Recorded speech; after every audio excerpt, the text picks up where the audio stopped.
Our first procedure in doing an armor coat is to make sure that the vehicle's clean. We use a wax and grease remover to do any of the areas that we're going to apply the armor coat. So we'll start with applying wax and grease remover, wipe it off, make sure everything has no wax, silicone, or any of the contaminants that we would have just as we were prepping it for paint.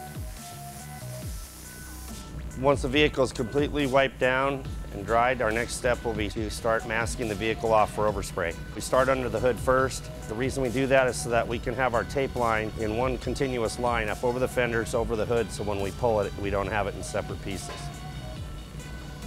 I'm applying the fine line to the back sides of the mirrors where the product can't be applied. This will give us a nice smooth line along the edge of the back of the mirrors. If you try to spray the back of the mirrors with the outside, normally overspray will occur, so we always mask these off on the edge. Tape the vehicle off just as you would if you were applying paint to the vehicle. The paint process is exactly the same. We just want to make sure we have no overspray and that our tape lines are nice and clean along the edges. We're going to be putting 10 coats of clear rubber on this vehicle, so you don't want to overmask because it will pull a rough edge. The reason we tape underneath the hood first is now we're going to apply the tape line. The tape line can be different on every car depending on how the customer wants the angles and how far back they want you to put the product. A normal procedure is about a foot back. On this car, we're going to go towards the front off the sharp body line. The customer didn't want it out onto the flat spot of the hood. The tape lines, I like to follow the contours of the body instead of a straight line across the front of the car. It takes away from the vehicle. This way it actually adds to the car and it is way less noticeable. I like to measure from side to side on where the tape line is going to end up. One of the things about it is a clear tape line, so if it's off just a hair, it doesn't stand out on the vehicle because you don't really notice it. We try to make them as uniform as we can. The next step is we're going to tape back from our tape line, and we're going to go back around 1/4 inch.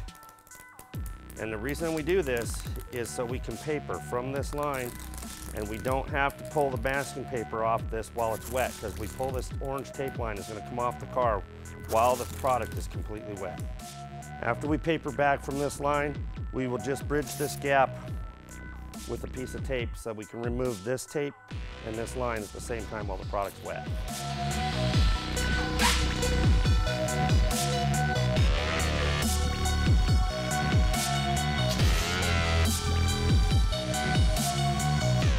Depending on the complex front of the vehicle will depend on the tape time it normally requires to do an armor coat. An average armor coat should take between 2 to 3 hours.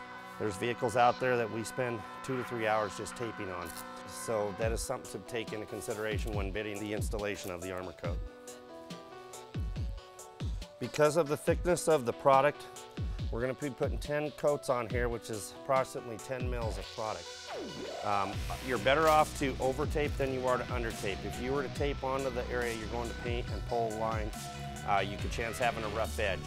Because the product's clear, it doesn't have a problem if it seeps in between like a grill and the bumper, or even in between the headlights, as long as we're not taping solid against the areas we're trying to spray.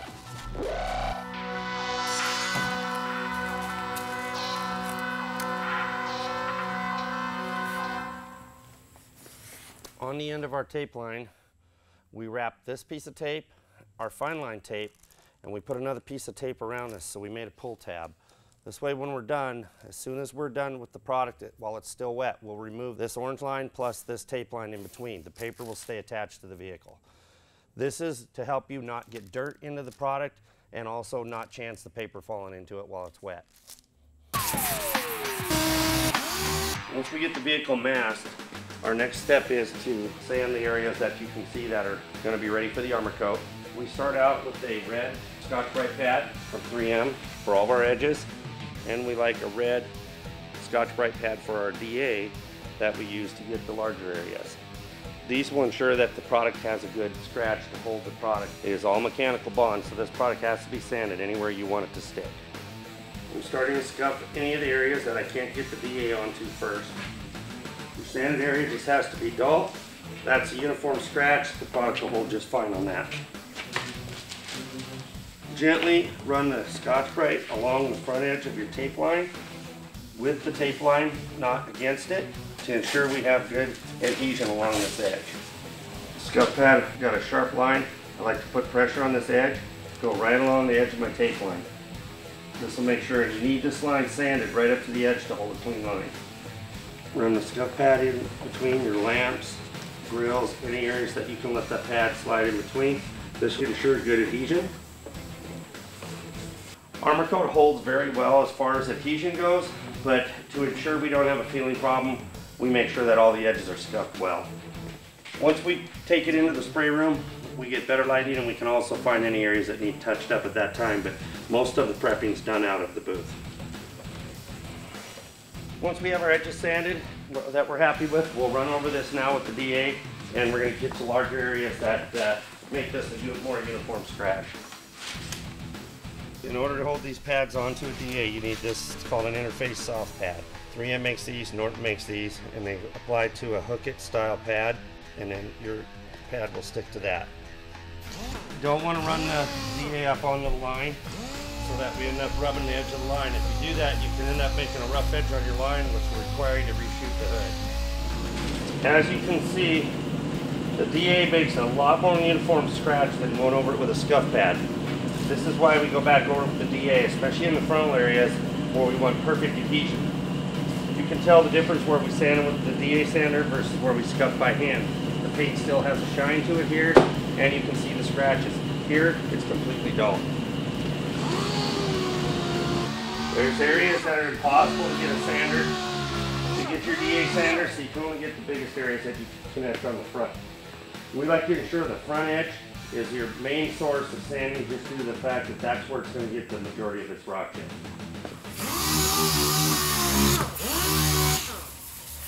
Our last step before putting the vehicle into the spray room was blowing off the dust that we just acquired by sanding it.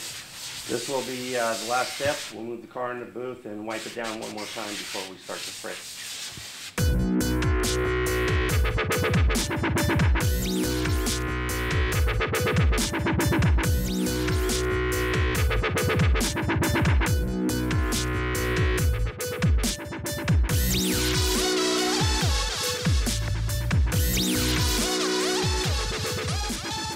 Our next step is to wax and grease the vehicle for the last time. We're going to wipe it down one more time and seal the booth up before the painter puts the suit on and starts mixing up the product. This last clean ensures that we've got all the sanding dust out of the paint, of the factory paint, to make sure we have good adhesion.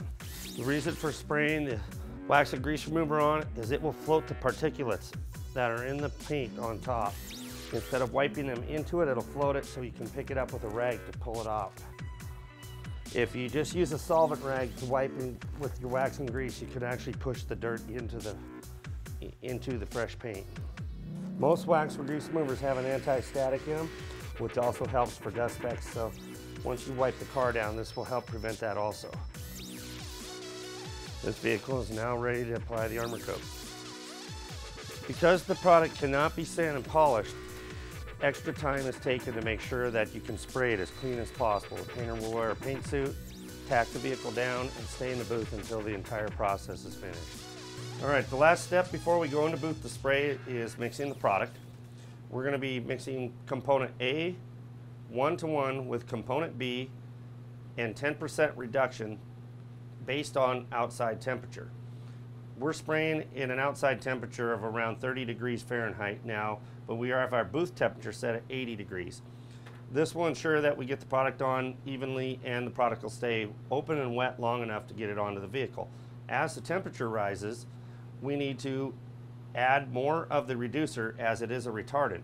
And the max amount we can add to the product is 20%. Once it's at the 20% range, if the outside temperature is too hot to spray it at that time, we recommend waiting until a cooler temperature in order to spray it. We're mixing the reduction by weight, so 10% of the total weight of part A and part B together will be the reduction. Depending on the size of the vehicle you're spraying will depend on how much product to pre-mix before going into the booth. We like to mix all of our product before we go into booth so we don't have to step out once the spray process begins.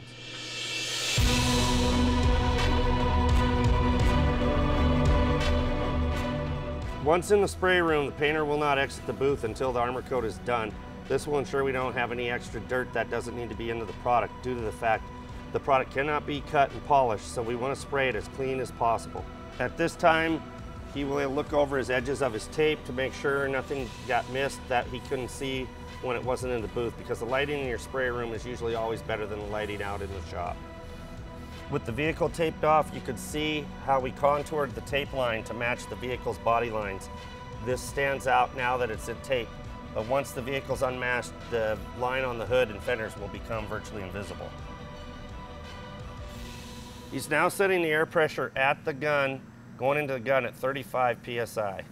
This is not a set in stone pressure. It's like, that seems to be what works best with a SATA RP with a 1.3 tip. The product has to be atomized, so real low air pressure with this product is not recommended.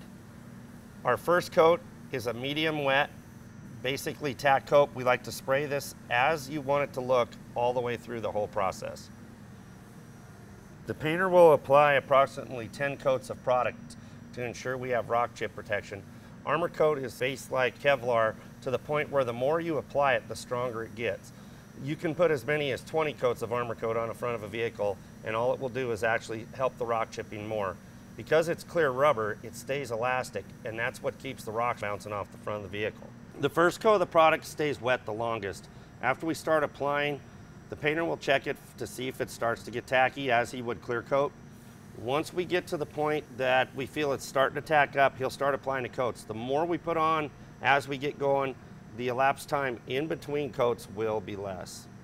Temperature makes a big difference on how many coats we can apply within a certain amount of time. We like to see this product applied wet on wet continuously. To ensure a nice clean tape line, we keep the tape line wet even when the product is not ready for another coat. We will dust a coat of ArmorCoat across the tape line to make sure that stays wet and does not have a chance to tack up throughout the spray process. The ArmorCoat sprays exactly like a 2.1 high solids clear. The product will end up with a shine and durability as a 2.1 high solids clear and should look like it as you're spraying it. We want to see a nice shiny smooth finish in between each coat. The product can also be put on a little drier in applications where you don't want as much gloss, but the application that we like to see is putting it on with as nice as the factory finish and not being able to tell the ArmorCoat's been applied. You'll notice he went back over the tape line 2 times in that coat just to ensure that tape line stays wet. At this point, the ArmorCoat's starting to dry faster as we're spraying it, and he will actually be able to just keep going basically from coat to coat until the product's completely installed. Some painters like to wait quite a bit of time in between coats. If you wait too long with ArmorCoat and it starts to set up, it does not re-wet itself, so the product then does not have the nice smooth finish that it's capable of having from the start to finish.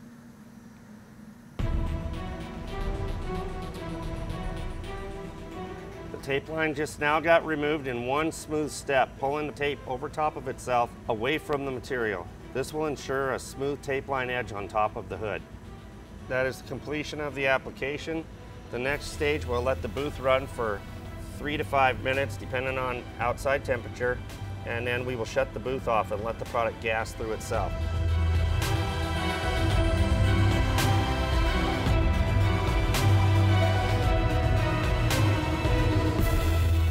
After exiting the booth, we recommend cleaning the paint gun immediately, as the pot life of the ArmorCoat is roughly a half hour.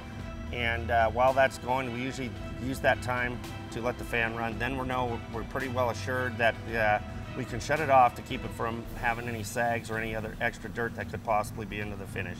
This process took 2 people approximately 2 hours from start to finish, which included prepping the car, sanding the car, masking the car, and spraying the vehicle. A normal tape time on a vehicle is usually a minimum of 1.5 to 2 hours. These usually take approximately 3 hours for one man to do.